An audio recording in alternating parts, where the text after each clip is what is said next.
Ilham. Bonjour Nadia. Comment allez-vous? Bien, ça va, un peu essoufflé, mais ça va. Essoufflé? Pourquoi vous avez couru pour venir jusqu'ici? Ça court dans tous les sens ce matin, mais ça va. Ça court toujours dans la matinale. Ça court toujours, effectivement. Alors, vous êtes venu nous parler de quelque chose de très spécial aujourd'hui. Alors, on est le 21 mars, c'est le printemps, le 21 mars. Mais c'est quoi aussi? Moi, honnêtement, je ne le savais pas. C'était la journée mondiale de la poésie. De la poésie. Voilà, donc on va parler poème aujourd'hui, une fois n'est pas coutume. Hein. On est très contents. Et avec nous, donc Philippe Guiguet-Bologne, auteur de plusieurs récits et de recueils de poèmes. Bonjour. Bonjour. Alors, vous êtes écrivain, vous avez été journaliste, hein, vous êtes un ancien collègue également, et puis vous avez été directeur de l'Institut français de Ramallah et de Tripoli. Ça fait 24 ans, je crois que vous êtes à Tanger maintenant, et vous consacrez votre temps à l'écriture. Alors, qu'est-ce que ça représente pour vous le 21 mars ? Alors le 21 mars, c'est avant tout le printemps, ça c'est important. Ah, voilà. Et surtout dans ces périodes de pluie, grâce à Dieu nous avons de la pluie, mais dans ces périodes de pluie, qu'on puisse imaginer que le soleil et un peu de chaleur va revenir, c'est très très bien. La poésie aussi fait partie de ça. On va imaginer que la poésie c'est du soleil qui entre dans nos vies. Alors, j'aimerais juste, avant de vous interroger sur vos ouvrages et sur la poésie, rappeler un peu cette journée, comment elle a été créée. Donc, elle existe depuis 1999. Elle a été créée à l'occasion donc de la 30e assemblée de l'UNESCO. Donc, c'est une journée qui célèbre l'une des plus anciennes expressions de l'humanité. Et c'est aussi, donc, elle est pratiquée à travers l'histoire, dans toutes les cultures et sur tous les continents. Et j'aimerais, si vous me permettez, reprendre une citation d'Audrey Azoulay, actuelle donc directrice générale de l'UNESCO, donc bien sûr comme c'est la journée, donc c'était sur le site, la déclaration. Je prends juste une citation. Elle dit « La poésie n'est pas seulement un jeu anodin avec les sons, les mots, les images, elle détient un pouvoir créateur, transformateur. » Elle dit aussi que cette journée de la poésie est une journée de partage. Et donc, on part sur ce principe-là de partage, et j'aimerais partager avec vous et avec les téléspectateurs de la matinale de Médien TV un extrait du poème Prémisse. Alors je précise Prémisse avec 2 S, parce qu'il insiste bien sur cette gémination.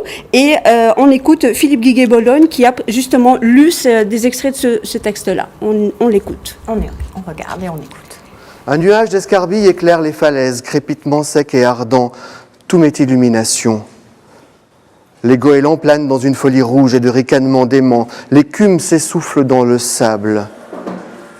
Une nuit se tord dans ses reflets airains, rien ne se passe qu'un épais silence et autant d'ennui. Le temps sourd de doute s'écarquille devant tant de rien. Alors, la toute première question qui me vient à l'esprit, comment êtes-vous tombé dans la poésie, ou bien comment la poésie est venue à vous? C'est un peu toujours, la même histoire. La poésie, on est poète.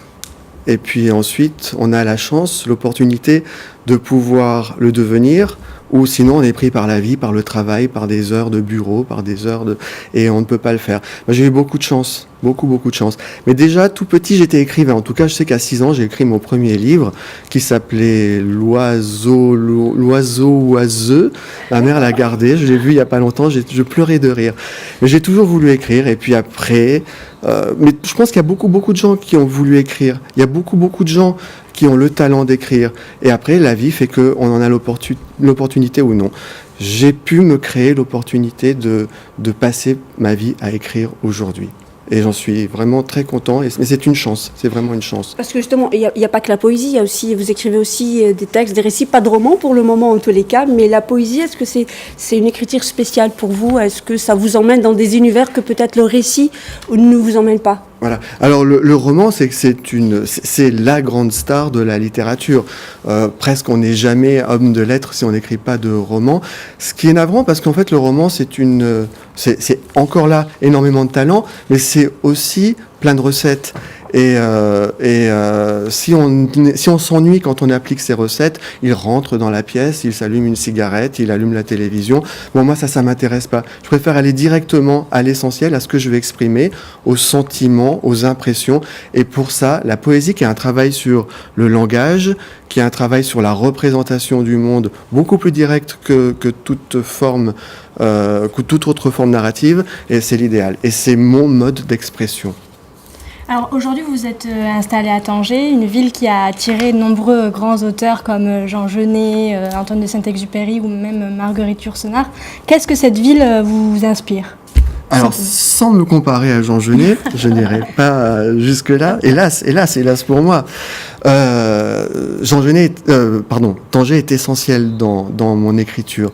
C'est vraiment ma principale source d'inspiration. Et je vois, j'écris beaucoup parce que j'y ai séjourné pendant 4 ans sur la Palestine, j'écris sur le désert, mais toujours par des espèces d'effets des effets de poétique, tout simplement. Je mélange Tanger à tous les univers que je raconte, parce que Tanger est ma principale source d'inspiration. Les Bleus tangérois, le Chergui, les Goélands. Je vis dans un quartier somptueux, la Casbah, au pied de la Casbah, où les plus belles choses du monde apparaissent, les plus belles choses du monde ont lieu. Je promène mes chiens tous les matins, je vois l'Espagne au loin, les bleus du détroit, les cargos qui passent. Ça vous nourrit une vie. Je suis l'homme le plus heureux du monde. Très malheureux pour certaines autres choses, mais le plus heureux par rapport au fait de vivre à Tanger et d'être nourri par cette ville. Alors, vous êtes heureux d'être à Tanger, une ville qui vous inspire. Alors, c'est vrai que la poésie permet une liberté d'écriture, de construction peut-être aussi. Est-ce que c'est le cas pour vous ? C'est ça l'essentiel, c'est une liberté totale. Mais on dit que dans tout ce que fait l'homme, quand je dis on, c'est Jacques Derrida et Roland Barthes, la littérature est le seul espace de liberté possible. Et on va même plus loin, c'est que dans la littérature, la poésie est le seul véritable espace de liberté pour l'homme dans sa conscience. Et quand il a été écrit bleu comme une orange, on est dans la pure liberté de penser le monde comme on le veut. Et la construction de la poésie permet ça, justement. Alors justement, dans cette construction de poésie, j'aimerais qu'on parle un peu de votre tout récent ouvrage. C'est sorti en 2007, mais en tout cas, c'est votre dernier opus. Si je n'étais pas là, donc aux éditions Le Manard. Mais c'est un travail avec une autre forme d'expression qui est la peinture, en l'occurrence l'artiste peintre Mounat Charat, qui est une grande dame. J'aime beaucoup cette artiste, j'avais eu l'occasion de la rencontrer. Parlez-nous un peu de cette collaboration, comment ces deux mondes se sont rencontrés dans ce livre-là, et qui apparemment n'est pas le premier, mais il y a une autre série qui viendrait. Il s'appelle comment ce livre ? Le titre c'est Je n'étais pas là. Je n'étais pas là, qui fait partie d'une série de cheminements. Alors ça, c'est cheminement 1, des cheminements qui se font parmi des fragments et des débris. Et c'est de la poésie par fragments, un carnet de notes, des petites choses qui racontent aussi parfois des grandes choses. C'est l'éditeur principalement, Alain Gorius, qui longtemps a vécu à Casablanca, qui maintenant a sa maison d'édition Almanar à Neuilly en France, qui fait des livres de poésie et des livres d'art. C'est l'un des très très grands éditeurs de poésie aujourd'hui dans la francophonie, et il tient à ce que soit très souvent mêlé poésie, texte et peinture, et un travail de plasticien.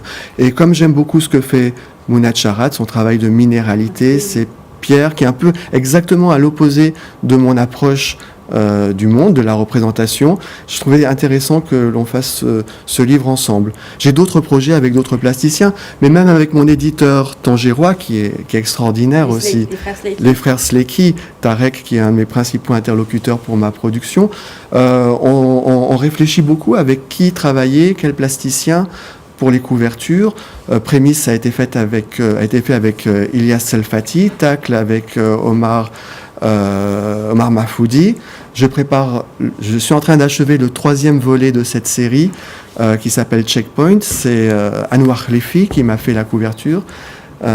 C'est toujours du travail en collaboration, et si je pouvais y mettre de la musique, entrer dans une espèce d'art total où où l'on parle du monde. C'est ça la poésie avant tout. On parle du monde, de nous, de ce qu'il y a à l'intérieur de nous et de ce qui se passe autour, d'une façon engagée si possible.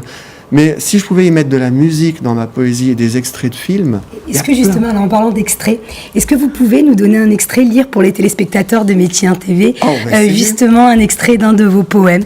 Un petit poème, Alors, d'accord? on le fait en live ou je sais parce qu'on a un petit clip, c'est comme vous voulez. Bon, allez, en live, c'est mieux. Allez, allons-y. Un truc un peu bref.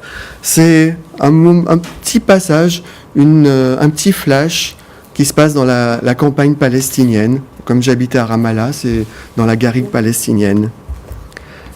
Il est écrit sur ces collines sèches, pierrailles et garrigues écorchées. Il règne seuls quelques chèvres, des vastes mystères, des mots pour dire la justice et la dignité et l'âpreté.